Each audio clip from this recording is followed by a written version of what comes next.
Alors, astuce pour un SSD au niveau de la durée de vie. Donc, par rapport à quand vous supprimez des fichiers, quand vous faites le clic droit par l'explorateur et vous dites bah, supprimer le fichier. Alors, une petite astuce que j'ai trouvée, bah, vous allez me dire ce que vous en pensez en même temps, il n'y a pas de souci. Donc, je vais déjà remettre ce fichier. Je vais le restaurer. Ça, c'est une vidéo que j'avais fait. Donc, je vais vous montrer et je vais vous expliquer. Donc par exemple, si je vais, voilà, je prends par exemple ce fichier, celui-ci.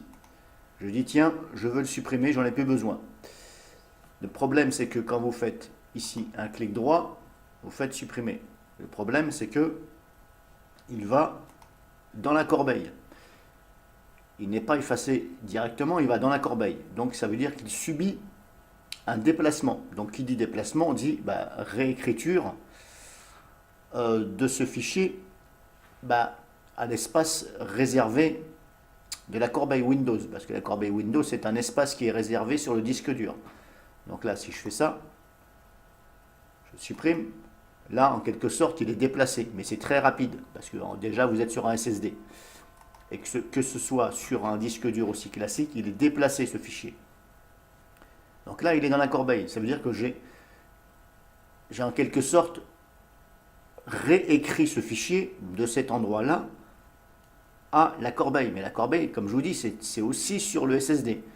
C'est un emplacement. Donc ça veut dire qu'il y a quand même quelque part une réécriture de ce fichier. Je le réécris dans la corbeille. Alors une petite astuce, je vais le remettre encore à nouveau, restaurer. Ce que vous pouvez faire pour la durée de vie du SSD, bon c'est une petite astuce que j'ai trouvée, mais voilà. Après c'est à vous de voir si vous voulez l'utiliser. Vous faites un clic droit sur la corbeille et là vous faites propriété. Et là on vous demande ne pas déplacer les fichiers vers la corbeille, supprimer immédiatement les fichiers lorsqu'ils sont effacés. Donc c'est bien marqué, ne pas déplacer. Donc comme je vous ai dit, ça les déplace. C'est bien ce que je vous avais dit. Donc vous pouvez aussi bien cocher ici, de façon à ce que c'est, hop, je fais appliquer, ça ne les déplace pas, ça les efface automatiquement. Ça veut dire qu'il n'y aura pas de réécriture sur le SSD vers la corbeille. Donc ça joue aussi sur la durée de vie. Mais attention, le hic, c'est que si vous mettez ici, le fichier, vous ne pouvez plus le récupérer. Parce que là, si je l'efface, il ne va plus aller dans la corbeille. Il va être totalement supprimé. Donc il vaut mieux être sûr de ce que vous faites. Là, je vais l'effacer, supprimer.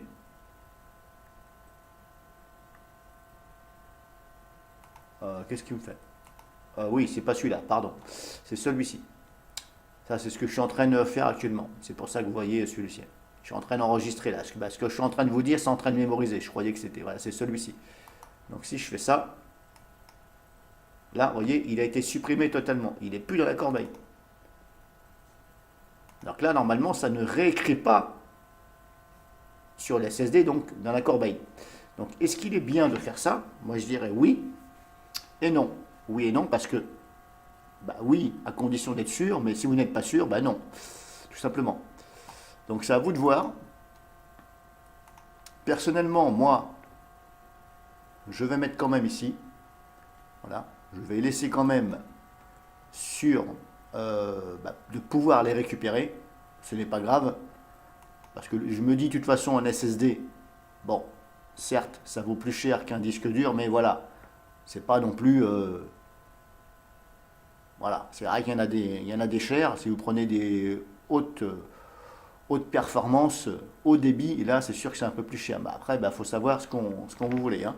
Donc après, c'est vous qui voyez par rapport à votre portefeuille et c'est vous qui voyez par rapport à ce que je viens de vous expliquer. Donc là, c'est une petite astuce que je peux vous donner. Après, bien entendu, si malheureusement vous avez mis, comme je viens de vous expliquer, de façon à ce que ça ne déplace pas, ça va directement écraser les fichiers parce que ça les écrase en fin de compte. Hein. Après, si vous voulez les récupérer, si c'est quelque chose d'important, vous dites, mais merde, je ne peux plus les récupérer. Ah ben dans ces cas-là, utilisez un logiciel de récupération et je croise les doigts pour vous que ça se récupère. Après, je ne peux pas vous dire que ça va se récupérer parce que je ne l'ai jamais fait sur un SSD. Et même des fois, vous savez, même sur un disque dur classique, quand vous voulez le récupérer, le problème c'est que des fois on ne peut pas le récupérer ou il est en mauvais état, tout simplement parce que vous avez mis d'autres choses dans la corbeille et ça a réécrit à l'endroit où c'était déjà effacé. Donc là, c'est peine perdue. Donc en fin de compte, ce sera un peu la roulette russe pour récupérer. En tout cas, je vous ai fait voir cette astuce. Libre à vous de l'utiliser ou pas. Voilà, moi personnellement, je préfère laisser comme ça, puisque moi j'achète des SSD pas trop chers. Voilà, en général, je prends des 120 gigabits. Voilà, ça suffit largement. Je stocke mes données sur un autre disque dur, c'est pas grave. Un 120 gigabits, ça suffit largement pour faire tourner un Windows. Et même un 60 gigabits, que là je suis, sur ce PC là, j'ai un 60 gigabits. Et je m'en plains pas, Windows il tourne. Et mes gros fichiers, je ne les mets pas sur le SSD, je les mets tout simplement sur un disque dur externe, voilà. Tout simplement. Donc je vous ai fait montrer cette astuce, à vous de voir si vous voulez le faire ou pas.